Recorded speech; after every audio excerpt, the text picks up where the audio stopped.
Today with me, we have Dave Hartman. He is a livestock agent through Penn State Extension.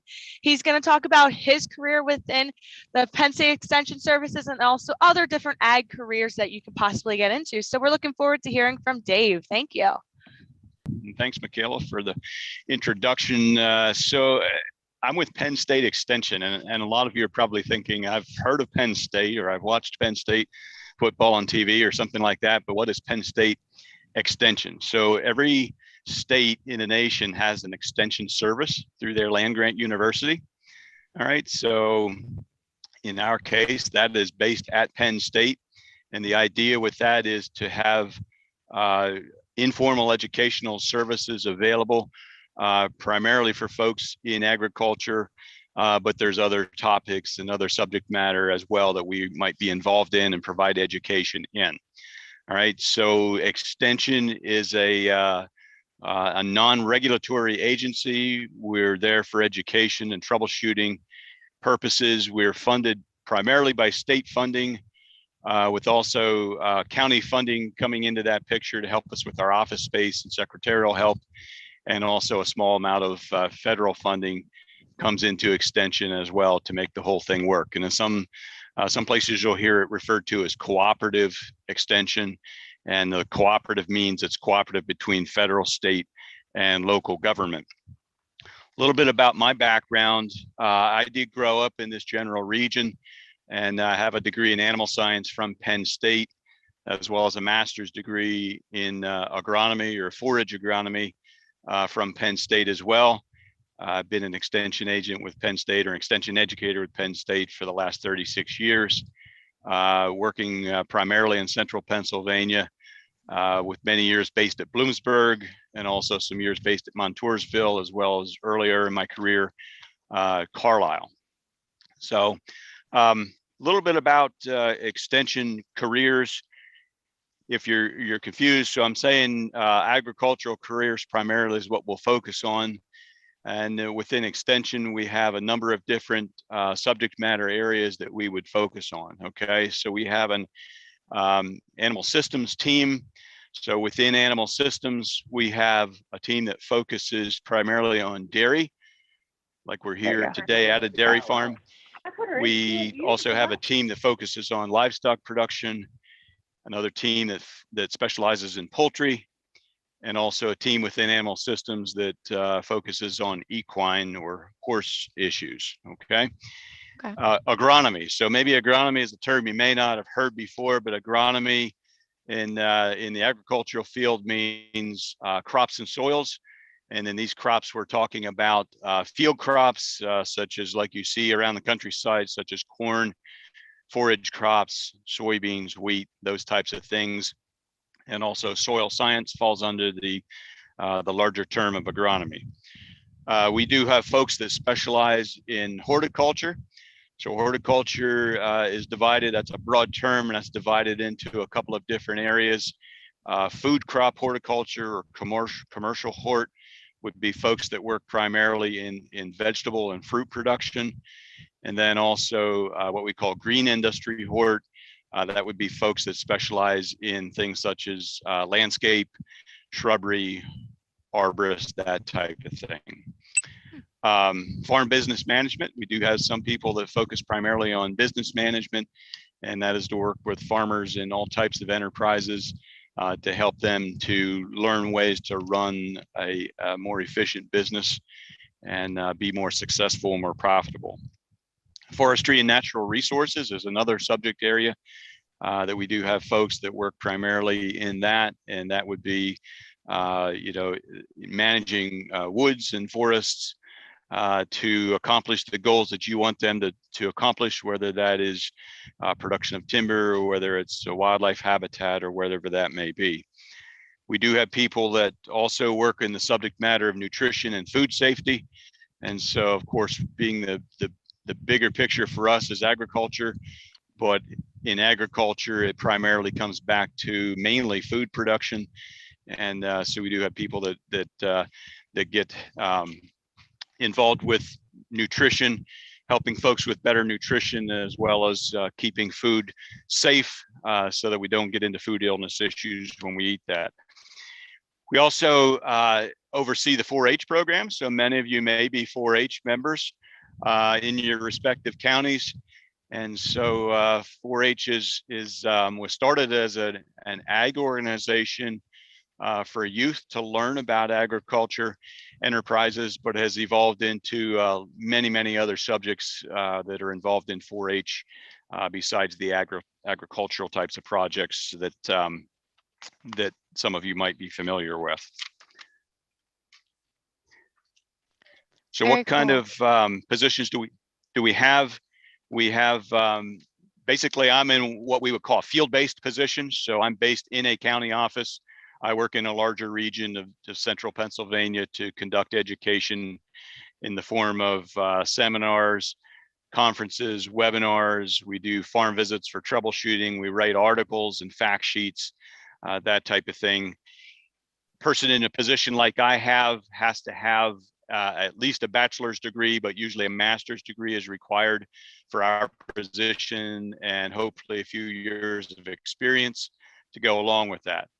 We also have folks based at Penn State who are specialists, what we would call a specialist position.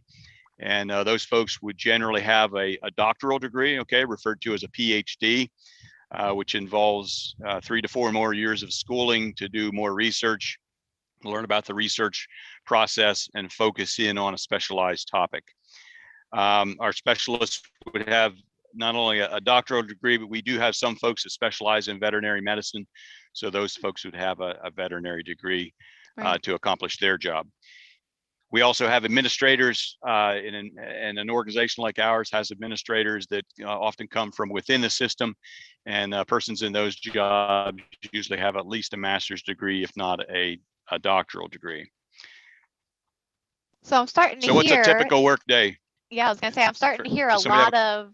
Oh, I was just gonna say I'm starting to hear a lot of schooling is in the future of anyone that would be interested in working for Penn State Extension, which is totally fine. But that means I would think, you know, if anyone's listening, and I know we had someone that said they're in 4-H, which is awesome. So it's glad to we're happy to have you on here as a 4-H'er, and you get to hear from David. But you know, maybe some folks aren't from 4-H or FFA or really don't have any much ag background, but they're still interested. It sounds like they'll get a lot of schooling to learn what they need to learn to be able to do this job, correct? So they don't necessarily need to come from a farm or anything like that.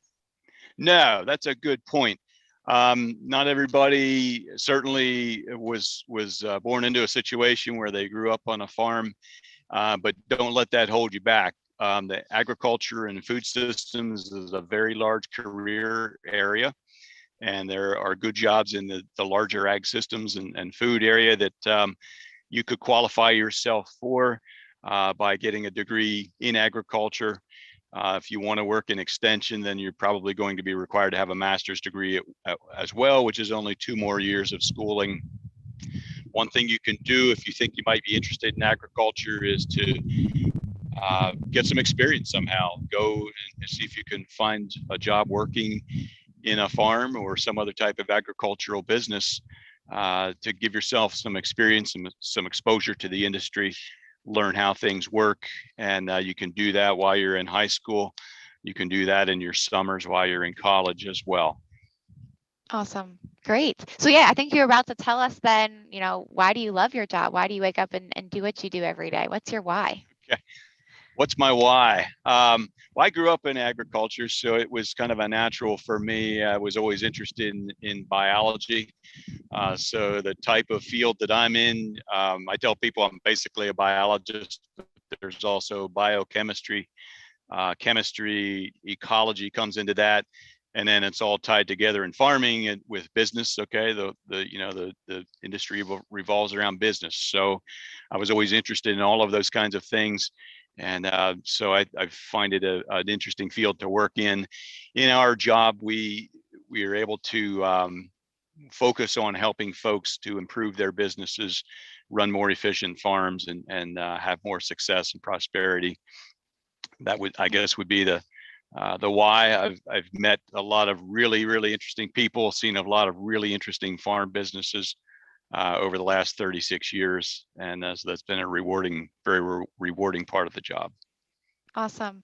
And so you said, your why, that you really love working, you love doing what you do because you like biology and everything like that. But when's the first moment that you realized you liked that? I'm sure you didn't go to kindergarten knowing I want to be a biologist and I want to work for Penn State. So what was something you did maybe in middle school that some of the folks that are watching today might say, hey, I do that. Maybe that could be my job because I like doing X, Y, and Z. What was something that as a child you liked doing that kind of led you to where you're at now? Well, I guess as a youngster, I liked helping on the farm and helping take care of livestock. So that's how I got into it. And again, I was fortunate to have that opportunity. I understand that not everyone has that opportunity, and growing up on a farm. But then through that, I was able to get involved in 4-H livestock and was able to raise some pigs and then some steers, and had that as well. So another thing, I guess it was an interest for me was wildlife and being in the woods and hunting and that type of thing. And that's another opportunity that's available for anybody that's interested in that. So that's, I guess, would be my first exposure to biology at that level. Then it got more intensified in high school. I realized, through advanced biology classes in high school that I wanted to have something to do in terms of a career with biology in some way, shape, or form. Awesome. No, that's very helpful. Thank you. I know sometimes we sit here thinking, gosh, I like math, or I think I like writing, but I don't know what I can do with it. So that's very helpful. You liked biology and this is kind of where it took you. So that's very neat. Yep. Awesome. So I think, is there another question? So we just had one other one. Do you work year round? Is this a seasonal job? What's that like? What's kind of your average day, I guess? Oh, we work year round. We get a few weeks off for vacation, certainly, but our flow is year round. Typical flow through the year for a person involved in ag extension. I do part of my time working in livestock production, part of the time working in crop production.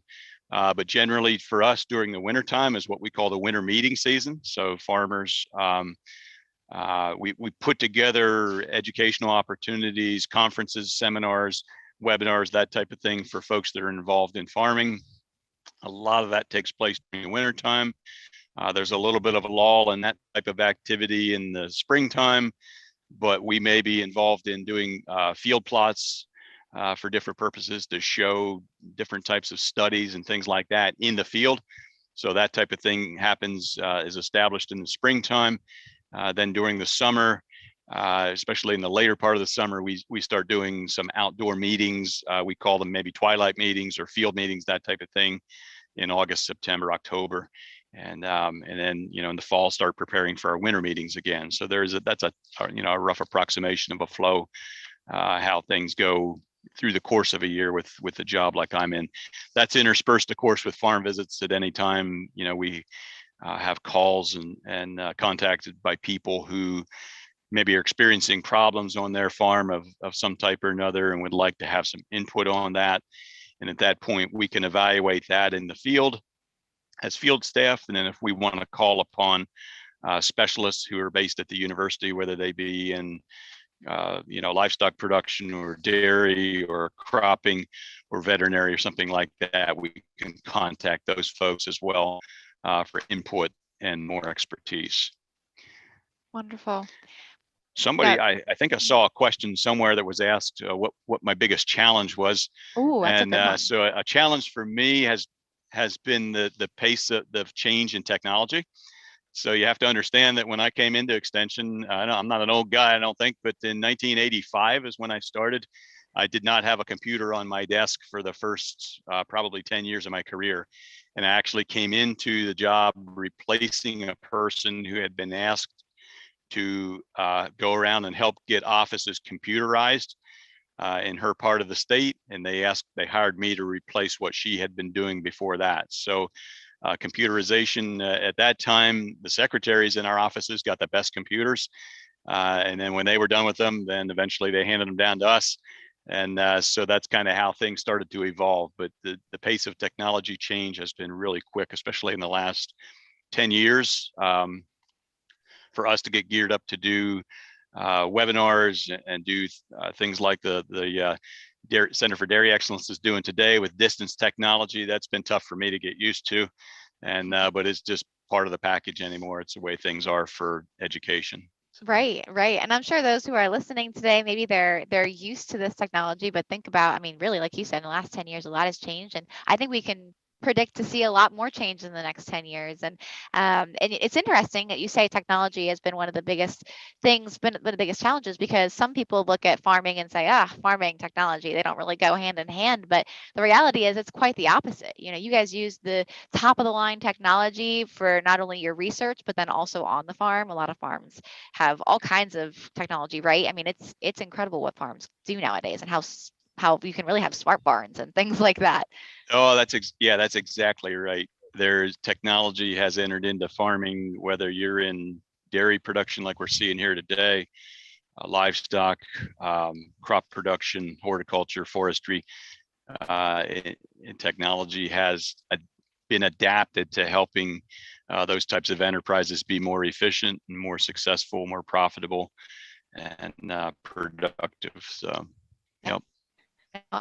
Well, thanks, David. I think everything you said is awesome. I'd love to see, I know we were talking about biology. If any of you listening today is really interested in biology, excited, I'd love for you to like maybe put a little hand raise emoji in the chat. Or you can share what you are interested in. You know, take a poll of your class and your students that are listening today. What's the thing that they really seem to be most interested in? We'd love to know. David, as we get any of those in, is there any last minute words you'd like to say here before we switch to our final speaker today? Yeah, I would say, I mean, if you're interested in you think you might be interested in agricultural production as a career, or some part of the field of agriculture as a career, don't be afraid to explore that. Don't think it's not for you because you didn't grow up on a farm. You know, there's probably something somewhere that you would find of interest. Talk to people in ag careers, find out, you know, what's going on and what types of things there may be out there that you could slot into that might be of interest to you.